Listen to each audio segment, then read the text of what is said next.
Ok. Voilà un jeune homme de 16 ans qui s'est plaint que les seins sont pas pareils. On voit que ici, il est un peu plus sorti, le mamelon est un peu puffy et un peu plus, il y a quelque chose en dessous. Lui, il est normal, le sein. Pensant que quand je sens ici, je palpe, il y a comme une petite masse ici, en dessous, qui pousse l'aréole en dessous, en dehors. Donc à cet âge-là, on sait que c'est ce qu'on appelle une gynécomastie due à la croissance, à la puberté.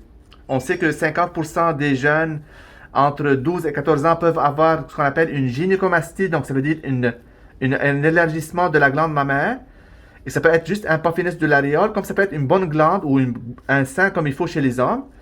Et de ces 50%, 70% de ces jeunes-là, ça va se résorber, mais après l'âge de 15 ans, 16 ans, si ça reste ce qu'on appelle une gynécomastie due à la puberté, à la croissance, qu'éventuellement, il faut la traiter et il faut l'opérer. Pour l'opérer, puisque c'est une petite glande, il n'y a pas de graisse, j'ai pas besoin de faire de la liposuction, je vais juste ouvrir dans l'aréole ici en bas avec une petite incision et je vais lever l'aréole et je vais enlever la petite glande qui est ici, sans trop en enlever pour que ce soit un creux, mais assez pour corriger la glande qui est ici.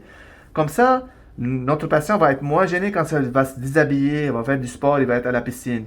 Ici, c'est une gynécomastie pas trop importante, mais assez gênante pour que les seins soient pas pareils et qu'on soit gêné quand on est dans une salle de bain ou dans une piscine ou dans un cours à l'extérieur sans t-shirt.